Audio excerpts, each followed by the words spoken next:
Hey, I'm Fred Green, and today we're going to look at two licks from one of my favorite jazz pianists, Bill Evans. If you haven't already, I want y'all to hit that subscribe button, okay? All right, let's get right into it. Let's go. All right, so let's look at this Bill Evans lick.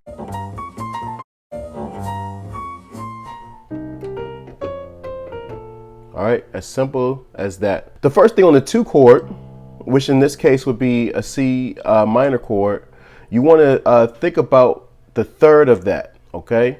And since it's a minor, it's going to be the minor third. So that would be an E flat, okay?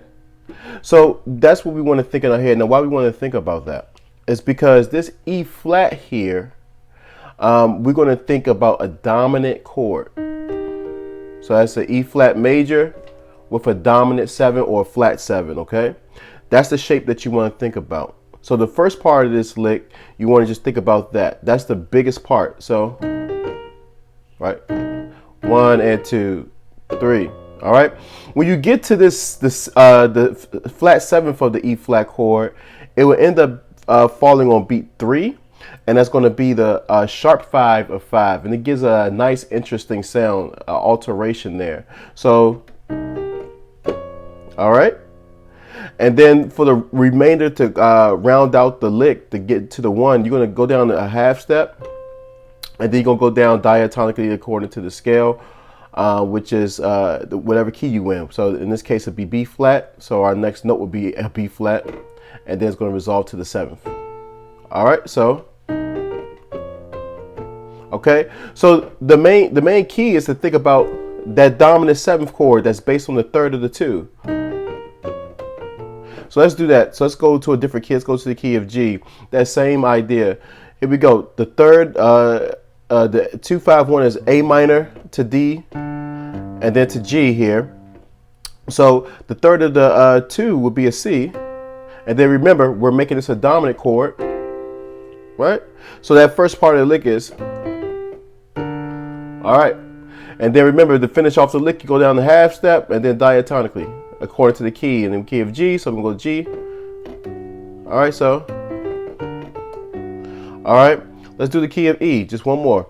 Again, I'm picking random keys. I haven't worked these in my fingers so I could explain it to you guys in time.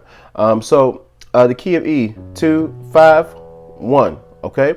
Again, what is the third of the 2? It's an A. All right, and then we're going to do a dominant chord. So yep. So take that through all these different keys, okay? So that's lick number 1, quick tip number 1. I'm going to give you another one. I'll give you one more. Another quick tip is this lick. So I'm going to play the lick first, going back to the key of B flat major. Play the lick for. All right, very nice lick. Easy lick. Now these are easy licks, you know, but it's good to kind of get into your playing. So that's why I want to help you guys to see it. So remember, it's the same principle. I told you we're going to carry the same idea all the way through. On the 2 chord, it's still based on the third of the 2 chord. Okay, so it's still based on the we in B flat. The 2 is a C, so it's still going to be based off a C minor. So the third of a C minor is an E flat. And this time, instead of thinking about a dominant 7 chord, we're going to think about a major 7 chord, okay? And then when you get to the 5, you're going to walk it down just a regular dominant chord. So you're going to resolve. So you're going to end up on the 5 of the 5, and you're going to walk it down a regular dominant chord. So that would be C, A, F, E flat, and then resolve on the third of the 1. Now, here's the unique thing that he did with this particular chord. So you could go up of a major 7 here. So you could do that, so you hear that a lot. Another thing that he personally did, I suggest doing this because it creates some different motion into your playing, and it's a really cool trick, is this idea of inverting that, right? So if we took that E flat, put it to the top, right? now you got this motion, right? It's the same thing. It's just instead of starting on this E flat, you start on the E flat above, the third above, and finish out the same way. Very nice trick. So again, let's pick another random key. Let's do the key of F.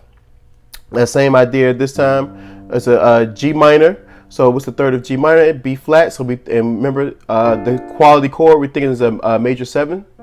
So we're gonna play a B flat major 7. And to do the lick exactly like Bill, we're going to take this here and put it at the top here. So instead of starting here,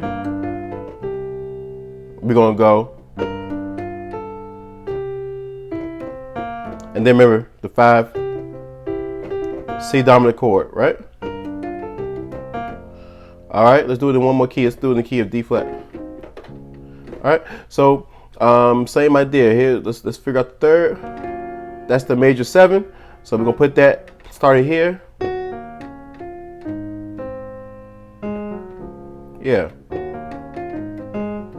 So these are nice licks to kind of get into your playing. Again, whatever the 2 is in that key, you know, you think about a quick way to think about it. A little hack that you could do is to think about the third of the 2. And you got 2 options. The first option we looked at was just a dominant chord, right? The second option was the major 7 chord. Okay.